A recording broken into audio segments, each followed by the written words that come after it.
지난 한 주간은 좀 이런저런 생각이 좀 많은 시간이었던 것 같습니다. 한 단어 때문에. 광복이라는 단어입니다. 빛광자 그리고 아름다운 소식이 있는 소리음 이와 같이 조합이 되어 있잖아요.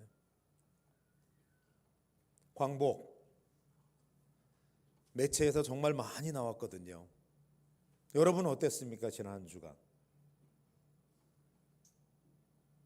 생각하셨는데 표현을 안 하는 거죠? 네. 다큐도 좀 많이 봤고요.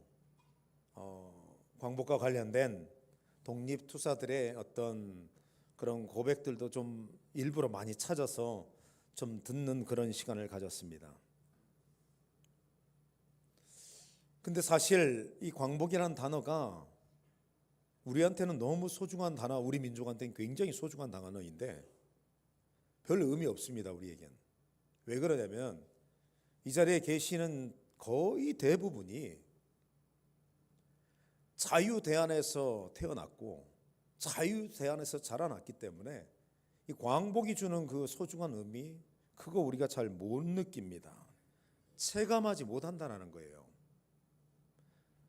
단지 역사책에서 우리가 배웠고 제한된 영상 매체를 통해 보았고 그리고 어른들에게 민족적 고취의식으로 일본의 그 만행을 들어서 우리 안에 약간의 그런 분노가 있긴 한데, 그러나 이 광복이 진짜 어떤 의미인지 우리에겐 그런 생각들이 사실은 별로 없습니다. 그러나 기억해야 할 것은요, 이런 광복의 단어가 어떤 단순한 정치적인 사건, 어떤 역사적인 기록이 다가 아니라는 거예요. 우리가 역사적으로 일본에 의해서 강점을 당한 그 시기는 1910년 8월 22일에서 그리고 1945년 8월 29일까지로 봅니다. 이해가 안 되죠? 8월 15일인데. 화면 한번 보도록 할까요? 숫자 한번 띄워주세요. 자, 뭘까요? 한번 같이 읽어보죠. 12,792일. 한번 읽어보죠. 12,792일. 30만 7,008시간. 뭘 나타낼까요, 이게? 네? 강점의 시간입니다. 우리가 주권을 잃고 언어를 잃고 다 잃어버린 시간이 36년으로만 알고 있는 게 구체적으로 보면 12,792일을 우리가 묶여 있었다라는 거예요.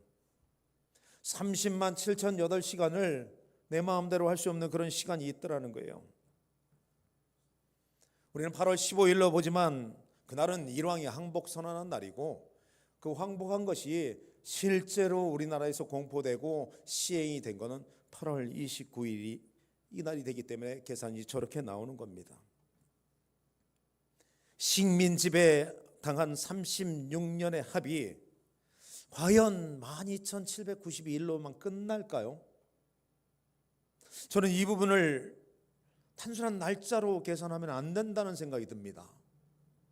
이 날짜의 시간은요, 그 시기를 겪어왔던 우리의 그 조부모 세대, 그 이상의 세대들이 누군가에 의해서 억압당하며 흘렸던 눈물, 누군가에게 자유를 당하며 빼앗기면서 당했던 그 아픔, 그것들이 쌓인 시간이 12,792일이라는 거예요. 그날 우리는 저 시간을 거친 다음에 광복을 가졌는데, 근데 우린 광복을 그냥 하나의 절기로만 생각하고 끝날 때가 굉장히 많이 있더라는 거예요. 볼래요? 삼천리 궁수광산이라 불리던 이 나라 전 국토가 일제의 수탈의 대상이 되었고요. 거기엔 사람도 예외가 아닙니다. 대신 싸워서 나가서 죽는 총알바지로 남성 480만이 끌려갔습니다. 우리 조선인. 여성은요, 어린아이부터 10대로부터 20만 이상이 끌려가서 말하기도 언급하기도 힘든 내용의 일을 우리 여성들이 그런 치욕을 당했더라는 겁니다. 그처럼 우리 민족의 그 시간은요, 저 12,790일의 시간은요, 끝이 보이지 않는 어둠이었더라는 거예요. 그래서 광복이라고 하는 거예요. 어둠이 영원히 될 것 같았는데, 근데 빛이 다시 비추었더라는 거예요. 광복. 80주년 맞아서 우리 교회에서 한번 대한독립 만세 한번 해볼까요? 대한독립 만세 시작. 감사합니다. 저 때는 못했습니다. 저거 하면 잡혀갔어요. 실제 45년 광복됐을 때 우리 조상들이 어떻게 즐거워했는지 한번 보죠. 영상을 보도록 하겠습니다.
광복을 위해 만세 운동도 많이 했고 여기저기서 무장 항일 투쟁도 많이 했지만 혹자가 이야기하는 것처럼 이 나라의 광복은 적어도 우리가 하나님의 섭리와 주권을 믿고 있는 사람들에게는 연합국에 의해서 이 나라가 해방을 맞이한 것도, 한 나라, 강한 한 나라에 의해서 이 나라가 해방을 맞이한 것도 아니고, 적어도 우리가 하나님의 섭리와 주권을 믿는다면 우리 민족의 때가 되었고 하나님의 때가 되었기에 하나님의 은혜의 선물로 광복이 우리에게 임한 줄로 믿습니다.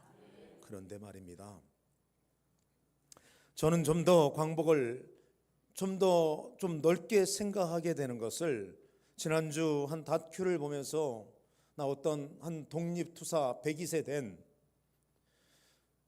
14살 중학교 다니면서 독립운동을 위해서 했던 그분의 한마디 말을 통해서 좀 더 확장됨을 생각해 봤습니다. 진정한 광복은 이 나라가 통일이 되기까지, 그날까지 계속 우리는 독립운동을 해야 한다. 광복이 끝났기 때문에 독립운동이 끝났다고 생각하는데, 그런데 아직 안 끝났다라는 이야기예요. 그런데 이 부분을 이렇게 좀 이해해 봤습니다. 그 이야기를 들으면서 나라는 분명히 주권을 찾아서 자유로워졌지만, 그런데 만약에 오늘 내 마음에 여전히 무언가에 묶여 있다면, 그런데 오늘 내 삶이 무언가에 여전히 계속해서 묶여있는 내용이, 억눌림을 받는 것들이 내 안에 있다면 우리 영혼의 자유는 아직 없다라는 거예요. 여전히 우리는 포로가 될 수밖에 없다라는 거예요. 따라서 광복 80주년을 맞으면서 우리가 되짚어 물어야 할 게 있습니다. 정말 우리는 정말 자유한 삶을 살고 있는가? 이걸 물어봐야 합니다. 바로 이 질문을 토대로 오늘 여러분과 두 가지 질문을 좀 깊게 한번 생각해 보려고 합니다. 하나는 지금 나는 무엇에 눌려 있는가? 두 번째는 하나님은 나를 통해 무엇을 다시 세우시길 원하시는가? 이 질문을 한번 나눠보려고 합니다. 우리가 함께 읽은 구약성경 이사야 61장 말씀은요, 이스라엘 백성들, 역사적 이스라엘 백성들을 향한 하나님의 회복, 해방에 대한 그 회복 선언인 동시에 오늘의 이 시대를 사는 영적인 이스라엘 백성된 오늘 우리를 향한 또한 같은 회복의 선언의 말씀이 바로 이 61장이라 할 수 있겠습니다. 이사야 61장은 그 시대를 보게 되면요, 지금 현재 2025년을 기준으로 거슬러 올라가면요, 약 2700년 전후에 기록된 말씀이고요. 당시에 고대 근동아시아는 아수르가 다스리고 있었고, 당연히 이스라엘도 주권을 잃었고 아수르의 지배를 받았다는 사실입니다. 기록이 분명히 먼 시대 말씀입니다. 2700년이나 됐기 때문에. 하지만 이 말씀은 단순히 먼 과거의 말씀이 아니라 그런 한번 먼 시간에 있었던 그런 선언으로 끝날 수 있는 그런 단순한 말씀은 아닙니다. 이사야에서 예언되고 있는 오실 그분, 바로 실체되는 예수님께서 이사야 61장을 인용하여 이렇게 말씀하십니다. 이 말씀이 오늘 너희 귀에 응하였다. 다시 말해서요, 61장 이사야 61장의 이 말씀은 신약으로 오면서 주님 오시는 그날까지 이루어지고 있는 현재 진행형 복음이라는 거예요. 네. 우리는 61장 1절을 보면 그 첫 문장부터 굉장히 생생한 울림이 느껴집니다. 마음이 상한 자를 고치며 포로된 자에게 자유를, 갇힌 자에게 노임을 전파하며. 이 말씀에서 우리가 만나는 하나님은요, 이겁니다. 상한 자가 있는데, 근데 상한 마음을 싹 씻어주는 하나님. 묶인 자가 있는데 그 묶임을 하나님의 손으로 딱 끊어주는 하나님. 그 하나님이 지금 오늘 그들을 찾아오셨더라는 거예요. 이 말씀 속에는요, 그리고 중요한 하나님의 질문이 숨어 있습니다. 이겁니다. 너 지금 아프니? 너 지금 어디가 아프니? 너 지금 무엇에 묶여 있니? 곧 이어지는 하나님의 음성이 있습니다. 한번 따라해 볼까요? 내가 고쳐줄게. 내가 풀어줄게. 여러분, 오늘 이 말씀에 이 내용이 들어있더라는 거예요. 여러분, 우리가 말씀을 볼 때마다 느끼는 내용 하나가 있습니다. 복음의 시작이 과연 어떻게 시작되느냐? 항상 질문으로 시작됩니다. 질문의 답이 우리에게 주어진다는 거예요. 말씀으로 인하여 우리에게 주어지는 그 질문이 우리의 영혼을, 우리의 가슴을 흔들며 우리로 하여금 하나님 앞에 바로 서게 한다는 거예요. 바로 서면 무엇이 나타나냐면 죄가 드러나는 거예요. 그래서 이사야가 하나님의 영광이 나타났을 때 화로다 내가 망하게 되었도다, 그렇게 고백하는 거예요. 우리의 진짜 모습이 드러난다라는 거예요. 따라서 오늘 우리가 이사야 61장을 읽을 때면 반드시 우리가 떠올려야 할 것이 있습니다. 첫 번째 질문이죠. 지금 나는 무엇에 억눌려 있는가? 이스라엘의 억눌림을 한번 봐야겠죠. 이것은 단순한 바깥 환경에 있는 게 아닙니다. 물론 정확히 이야기하면 아수르의 지배를 받고 있습니다. 우리가 일본의 지배를 받았듯이 주권을 빼앗겼습니다. 근데 그게 진짜가 아니에요. 진짜는 속내면에 있더라는 거예요. 속내면에서 그들이 하나님의 통치를 잃어버렸더라는 거예요. 그리고 대신 누구에게 통치를 받고 있었냐면 아수르에게 통치를 받고 있었더라는 거예요. 겉은 나라를 잃은, 주권을 잃은 식민지이고 속은 하나님을 이미 잃어버려가지고 하나님과 상관없는 사람, 바로 그들의 모임이 이스라엘이었더라는 거예요. 이 모습을 보면서 광복 80주년을 맞이하는 오늘 우리에게 또 다른 은혜 하나를 발견하게 됩니다. 이스라엘은 주권도 잃었고 근데 신앙도 잃었어요. 우리도 주권을 잃었어요. 그런데 신앙 잃지 않았어요. 우리의 신앙을 꺾어내려고 얼마나 많은 시도가 있었는지 모릅니다. 그때마다 수많은 목사들이 앞서서 신사참배를 거부하고 그 뒤를 함께 따르며 온 성도들이 그 뒤를 따라갔고, 되지 않으면 제합리교회에서 있었던 것처럼 갖다 다 집어넣고 그냥 거기서 어린아이부터 노년의 일까지 다 산채로 불태움을 당하게 되고, 약한 데서는 신사참배하라고 잡아 갖다 집어넣어서 온갖 고문을 제가 다큐를 보면서 봤어요. 독립지사들이 제일 슬프고 화가 난 게, 고문받을 때 제일 슬프고 화가 난 게 뭐라고 얘기하는 줄 아세요?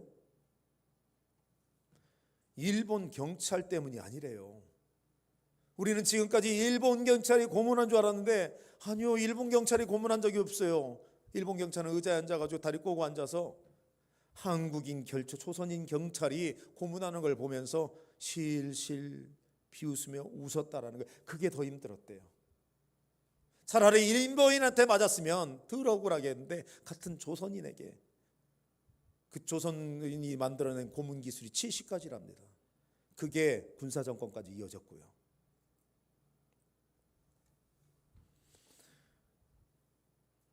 수많은 목사님들과 성도들이 그것을 지켜내기 위해서 신앙의 순결을 지켜냈더라는 거예요. 역사적 이스라엘 백성들은 주권도 잃고 신앙의 순결도 잃어버렸어요. 그래서 억눌림을 당했어요. 모든 게 억눌린 거예요. 그런데 오늘 우리가 은혜를 발견하는 건요, 우리도 주권을 잃고 수많은 고통을 당했지만 그러나 적어도 우리는 주권 하나님의 신앙을 잃지 않았더라는 거예요. 여러분, 앞으로도 우리의 신앙이 어떻게 도전받을지 모릅니다. 여러분, 그때마다 우리 한국 교회사의 한 획을 담고 있는 그 시대의 일제시대의 신앙을 지켰던 교회, 그 성도들의 신앙을 기억하시고 여러분 절대로 신앙 포기하는 일이 없기를, 신앙의 순결을 잃어버리지 않게 되기를 주님으로 축복합니다. 그리고 여러분, 오늘 이런 억눌림의 자금 우리 안에도 뚜렷하게 존재합니다. 이스라엘에게 있듯이 반복되는 죄가 우리 안에 있다라는 거예요. 그 반복되는 죄에 억눌린 나를 이야기합니다. 끊고 싶은데 끊어지지가 않습니다. 생각으로 오는, 습관으로 오는, 그래서 그것들이 자책과 수치로 계속해서 이어집니다. 감정의 무게에 짓눌려 있는 나입니다. 사소한 말 한마디에 그 말을 들은 사람이 상처를 받고 말을 하면서 또 상처를 받고 감정이 막 날마다 나를 갖다 끌고 갑니다. 그래서 관계가 늘 깨어집니다. 낮은 자존감에 갇힌 나입니다. 늘 불안해하고 늘 우울해하고 늘 자존감이 바닥을 칩니다. 그런 무기력한 감정들이 늘 나를 끌고 다닙니다. 마지막은 영적 무감각 상태에 있는 나입니다. 겉으로는 신앙이 있어 보이는데 아니요, 진짜는 껍데기더라는 거예요. 기도는 혼잣말이 돼버리고 예배는 그냥 드리는 것이 아니라 보는 예배로 전락해버리고 말았습니다. 이런 내용들이 단순하게 어떤 성격으로 혹은 어떤 상황으로 드러나는 그런 내용이 아니라는 거예요. 그것 때문에 생긴 억눌림이 아니라 바로 이런 억눌림이 오늘 우리에게 보내는 아주 귀한, 아주 무서운 영적인 그런 생체 경고 신호라는 겁니다. 이게 우리 속에 있다라는 얘기예요. 저에게 있고 여러분에게 있다는 얘기예요. 그런 우리에게 오늘 1절 말씀은 큰 위로가 됩니다. 그럼 다시 한번 1절 한번 같이 한번 읽어보겠습니다. 1절입니다. 자, 시작. 주 여호와의 영이 내게 내리셨으니 이는 여호와께서 내게 기름을 부으사 가난한 자에게 아름다운 소식을 전하게 하려 하심이라. 나를 보내사 마음이 상한 자를 고치며 포로된 자에게 자유를, 갇힌 자에게 노임을 선포하며. 고치고 자유를 주고 노임을 준다는 이 말씀에서 오늘 우리가 확인하는 것이 있습니다. 성경에 드러나는 그 억눌림은 종죄가 아니라 우리 삶을 회복의 자리로 이끄는 그런 과정, 지점, 통로가 된다라는 얘기예요. 우리 영이, 우리 삶이 회복하는 그런 출발점이 바로 거기서 된다라는 거예요. 그러다 보니 오늘 이 말씀을 보면서 진짜 무서운 것은 이 억눌림이 아니라는 것을 좀 깨닫게 됩니다. 억눌림은 이미 하나님을 향한 출발점이 되기 때문에 진짜 무서운 건요, 내 안에 그런 억눌림이 있어서 하나님 앞에 나가서 그 억눌림을 벗어나려는 것이 아니라 억눌림을 감춰버리고 살아가는 종교적인 위선 혹은 자기 기만임을 깨닫게 됩니다. 그래서 그럴까요? 저는 1절 말씀을 묵상할 때 마치 하나님께서 제게 이런 음성을 들려주는 것 같았어요. 이런 거예요. 다 괜찮으니 나에게는 말을 해라. 너 뭐가 힘드니? 너 뭐가 그렇게 아프니? 내가 너 도와줄게. 나에게 말해다오. 이것이 진짜 오늘 우리에게 주시는 하나님의 그런 음성이라면 하나님이 원하는 건 딱 하나예요. 나의 속내를 하나님께 드러내는 거예요. 우리는 감추는 게 너무 익숙합니다. 오래된 상처가 우리에게 있는데요, 감추고 있어요. 무시했던 아픔, 괜찮은 척했던 감정들, 그게 지금 우리 안에 있다니까요. 신앙생활을 오래 하면요, 다들 직감적으로 혹은 경험적으로 압니다. 절대로 나를 드러내면 안 된다라는 거예요. 이 교회 안에 불문율이죠. 요즘 그래서 그런지 신방 가도 문도 안 열어놔요. 다 그냥 문 꽝꽝 닫아놓고 목사님 거실에서만 만나죠. 다 감추고 있더라는 거예요. 여러분, 저는 이렇게 이야기하고 싶습니다. 여러분이 하나님께 드러내는 만큼, 그만큼 하나님의 위로가 임하게 될 것이고, 그를 통하여 하나님이 재해석하게 될 것입니다. 내가 드러냈을 때 저에게 드러내라는 게 아니에요. 하나님께 드러내게 됐을 때 하나님은 여러분이 드러낸 그 아픔을 재해석하시고, 그렇게 해서 흘러나오는 눈물을 치유의 증거가 되게 하시고, 그렇게 해서 나오는 모든 고통을 간증으로 바꿔낼 줄 믿습니다. 그리고 요한복음 말씀에 이를 더 확증하게 됩니다. 진리를 알지니 진리가 너희를 자유롭게 하리라. 아멘. 그러므로 아들이 이를 너희를 자유케 하리니 너희가 참으로 자유하리라. 여러분, 복음 안에서 주는 이 자유는요, 단순하게 여러분 우리 안에 어떤 심리적인 위로 정도가 아닙니다. 광복이라는 말이 이 민족에게 어둠이 있을 때에 빛된 소리로 왔던 것처럼, 복음, 복복자의 소리음자, 가장 복된 소리인 이 복음은요, 우리 삶을 완전히 바꿔낸다는 거예요. 중독을 끊어내고 무기력을 끊어내고 하나님이 역사하시는 능력이 되게 함을 믿으시기 바랍니다. 그러므로 오늘 우리가 해야 할 질문은 이겁니다. 붙들어야 할 질문, 지금 나는 무엇에 억눌려 있는가? 나는 지금 무엇에 억눌려 있는가? 여러분, 그 질문 앞에 우리 주님이 여러분을 조용히 기다리고 계십니다. 바로 그 기다리는 가운데 여러분이 속을 열어놓을 때 진정한 위로와 회복과 치유가 일어나게 될 줄 믿습니다. 이제 우리가 두 번째 살필 질문은요, 하나님은 나를 통해 무엇을 다시 세우시길 원하는가? 우리 4절도 한번 읽어보겠습니다. 4절입니다. 자, 시작. 그들은 오래 황폐하였던 것을 다시 쌓을 것이며 옛부터 무너진 것을 다시 일으킬 것이며 황폐한 성읍 곧 대대로 무너져 있던 것들을 중수할 것이며. 자, 저는 이 말씀에서 무너진 것을 다시 세우는 하나님이 보입니다. 그러니까 옛것 다 쓸모없는 것들을 쓸 수 있는 것으로 다시 만드는 그런 모습. 여러분, 오늘 우리가 그리스도 예수 안에서 하나님의 자녀가 되면 그 이전에는 우리가 쓸모없는 모습이었어요. 그러나 그리스도 예수 안에서 우리가 하나님의 자녀가 되는 순간 가장 이 세상에서 가장 쓸모있는 존재, 더 중요한 것은 우리가 꿈꾸고 향하고 있는 하나님 나라에 없어서는 안 되는 존재가 바로 저와 여러분인 줄 믿습니다. 네. 이것이 바로 복음 안에서 생긴 일이거든요. 모든 걸 새롭게 하신 하나님, 새롭게 만들어주신 하나님. 그러니 오늘 이 4절 말씀을 보면요, 황폐한 성읍인데 아름다운 성읍으로 만들어내고요, 눈물 골짜기가 분명한데 거기에는 생명력이 넘치는 곳으로 만들어내고 있더라는 거예요. 그분이 오늘 저와 여러분의 하나님이에요. 우리는 그 하나님께 지금 예배 드리는 중에 있습니다. 근데 여러분, 오늘 이 말씀을 보면서 느끼는 건요, 이 세움은 다시 세움, 다시 회복은요, 저 먼 데를 회복해서 세우는 게 아니에요. 하나님의 다시 세움은요, 가장 가까운 데서 일어납니다. 여러분, 우리에게 가장 가까운 데가 어디죠? 내 마음에서부터. 여러분, 그래서 오늘 우리가 예수 그리스도를 믿게 되면요, 진정한 고백이 일어나고, 아까 우리 찬양대처럼 예수 믿으세요 했을 때 그 믿음이 내 안에 들어오게 되면요, 어떤 상황 속에서도 우리가 두렵지 않고 염려가 안 되는 이유가요, 그 순간 우리의 마음부터 하나님이 바꿔놓기 때문에 그렇습니다. 내 안에서 내 마음이 회복됩니다. 마음의 성벽이 다시금 정말 하나님이 기뻐하신 성벽이 되고, 그 안에 무너졌던 그 모든 믿음의 기초가 다시 세워지게 되고, 그 회복이 가정으로 이어지고, 그 회복이 공동체로 이어지고, 그 회복이 나라로 이어질 때 우리는 보이로서 보게 될 겁니다. 확장의 은혜입니다. 확장된다는 거예요.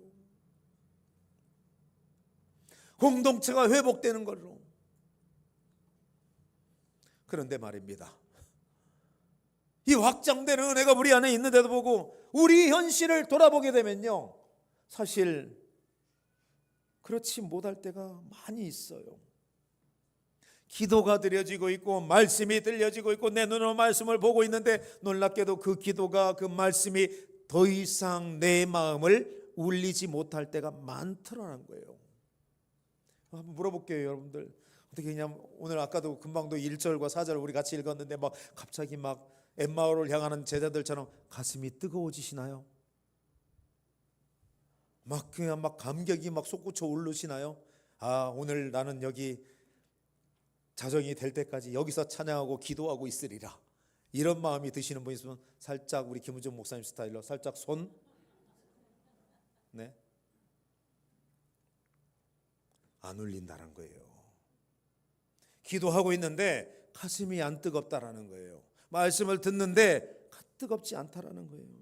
예배당에 앉아 있지만 몸은 이미 굳어져 있고, 하나님의 말씀은 분명히 현재 진행형이라고 이야기하고 있는데도 하나님의 말씀은 과거의 이야기가 되어버렸고 현재의 말씀이 되지 못하고 있고, 하나님을 향하는 그 섬김이 우리 안에 분명히 있지만 근데 그 섬김은 이미 의무가 되어가고 있고, 그리고 의무가 되어가다 보니 점점 갈수록 지침으로 나에게 다가오고 있더라는 거예요. 겉으로는 신앙을 이미 유지하고 있지만 여러분, 내 안에는 이미 다 식어서 신앙은 가지고 있지만 놀랍게도 영적인 무기력과 영적인 냉소가 이미 내 안에 스며들고 있다는 겁니다. 바로 이 영적인 냉소가 우리 안에 있는 이 상태에서는요, 사실 하나님 앞에 설 자 아무도 없습니다. 그런데 놀랍게도요, 우리의 모습이 그런다 할지라도 하나님은 무너진 자리에 와 있는 나에게 이스라엘을 향해 찾아와서 회복을 선언하듯이 하나님은 무너져 있는 나에게 찾아오셔서 그런 나를 향하여 이렇게 이야기한다는 거예요. 얘야, 다시 시작하자. 나는 네 마음에 성전을 다시 세우고 싶다. 보이는 건물이 아니라. 다시 말씀드립니다. 우리 교회의 회복은요, 여러분의 회복은요, 내면의 회복부터 시작돼야 합니다. 그래야 삶이 진정으로 일어나게 됩니다. 이거예요. 우리 교회에 있는 이 모습처럼 겉에 화려한 벽돌이 아니라 속에 믿음의 벽돌을 빠진 데가 있으면 갖다 끼우고 무너진 데가 있으면 다시 쌓아 올릴 때, 그때 비로소 하나님의 역사가 일어납니다. 감격이 사라진 예배자의 눈에 눈물이 흐르게 될 겁니다. 네. 그냥 의무로 시작하고 있던 기도가 이제는 하늘문을 여는 기도가 돼서 하나님의 역사가 일어나는 걸 보게 될 줄 믿습니다. 그러므로 오늘 저를 비롯하여 만약에 우리 안에 내가 예전 같지 않다면, 그래서 정말 우리 안에 라떼는 말이야, 제가 아내한테 자주 혼나는 말 중에 하나예요. 제발 좀 옛날 얘기하지 말라고. 저도 이제 라떼를 얘기하고 있더라고요. 한번 해볼까요? 라떼는 좀 해보세요. 라떼는 말이야. 라떼가 있어는 안 돼요. 그때가 지금도 이어져야 한다는 이야기예요, 여러분들. 내가 예전 같지 않던 자책이 있고, 그래서 어느 순간 내 안에 옛날에는 말이야, 옛날에 우리가 이렇게 기도했어, 옛날에 이렇게 우리가 섬겼어, 이렇게 이야기하고 있다면 이야기하는 그 자리에서 하나님의 회복을 갈망하시기 바랍니다. 그 모습이 다시 나올 줄 믿습니다. 이걸 이렇게 얘기하고 싶어요. 하나님이 주시는 회복은요, 가능성의 문제가 아니에요. 여러분 안에 하나님의 회복을 사모하고자 하는 그 회복을 사모하는 마음만 있으면요, 여러분 그 순간 하나님이 일하시는 사역의 출발점이 될 줄로 믿습니다. 따라서 오늘 내가 내 자신을 돌아보면서 내가 무너졌다는 사실을 깨닫게 되면 바로 그때가 우리는 은혜의 문 앞에 서는 순간이 되는 거예요. 문이 열리는 순간 우리가 정말 지금까지 생각지 못했던 하나님의 은혜가 내 안에 임하게 될 것이고, 내 안에 임하는 그 하나님의 은혜는 개인에게 머물지 않냐고 가정으로 흘러 들어가게 되며, 그리고 세상을 불밝히는 영적인 불씨가 될 겁니다. 그러니 오늘 내가 먼저 회복될 때, 내 작은 기도 모임이 교회로 확산이 될 때, 교회로 확산된 이 기도의 능력이 세상을 향해 나아갈 때, 여러분 비로소 개인과 공동체와 교회의 부흥은 현재가 될 줄로 믿습니다. 그런 의미에서 우리 2025년 광복의 날은 단지 그냥 나라가 광복하고 우리가 주권을 얻었어 해방을 기념하는 날로 그냥 끝나서는 안 된다는 생각이 됩니다. 광복이 이 땅에 임한 이유는요, 저는 하나님이 우리 민족을 향한 사명이 있기에 때가 되어서 우리에게 광복을 주셨고, 때가 되어서 오늘 이 자리까지 이끈 줄로 믿습니다. 80년 전 무너진 조선이 다시 주권을 회복하여 대한민국으로 새롭게 세워졌듯이, 하나님은 우리 민족 가운데 이 나라 전체 각 교회와 그 모든 공동체 가운데서, 그리고 오늘 우리 삶 속에서 무너져 있는 정의, 우리 삶 속에 무너져 있는 거룩, 우리 삶 속에 무너져 있는 질서, 우리 삶 속에 무너져 있는 생명의 가치를 하나님이 다시 세우시기를 원하고 계십니다. 그러니 우리 안에 이런 믿음이 있어야 하지 않겠습니까? 하나님의 말씀이 임하면 무너진 마음이 회복되고, 하나님의 말씀이 임하면 감춰진 상처가 치료가 되고, 하나님의 말씀이 임하면 무기력이 사라지고 활력이 넘친다. 네. 진정 정말 이런 은혜가 여러분의 남은 삶을 끌고 가게 되면 좋겠습니다. 여러분, 우리가 이런 삶을 살게 하는 복음의 능력, 복음은 분명히 우리의 죄를 드러냅니다. 그러나 이 복음은 곧 어디로 나를 끌고 가냐면 십자가로 끌고 가게 될 것이고, 십자가로 끌고 간 이 복음은 나로 부활의 자리를 이끌 겁니다. 그러면 우리는 마지막에 모두 다 누가 시키지 않아도 이런 고백이 나올 겁니다. 한번 따라해 볼까요? 큰 소리로 한번 따라하겠습니다. 오직 하나님께 영광을. 할렐루야. 말씀 맺겠습니다. 1945년 8월 15일, 분명히 그날은 우리 민족이 역사적으로 모든 것이 회복된 그런 중요한 은혜의 날입니다. 36년의 그 사슬, 내 것을 내 것이라 할 수 없었고 모든 것을 다 남에게 빼앗겨 살아갈 수밖에 없었던 그 시간, 광복의 날입니다. 근데 기억하십시오. 진정한 광복은 태극기 한번 흔들었다고, 만세 몇 번 불렀다고, 그리고 우리의 주권이 인정되었다고 그렇게 해서 완성되지 않습니다. 우리가 적어도 정말 하나님의 주권과 섭리를 믿는다면 진정한 광복은 복음으로 일어난다는 믿음의 고백이 우리에게 있어야 할 줄 믿습니다. 따라서 오늘 2025년 오늘에 대한 하나님의 마음은 분명합니다. 너희가 너희 마음과 삶에서 진정한 해방, 광복을 누리기를 원한다. 오늘이 영적인 광복의 날이 되어 참으로 이 날이 하나님이 다시 세우는 개인과 가정과 교회와 민족이 되길 기도하며 우리 함께 찬양하며 하나님 앞에 나가기를 원합니다.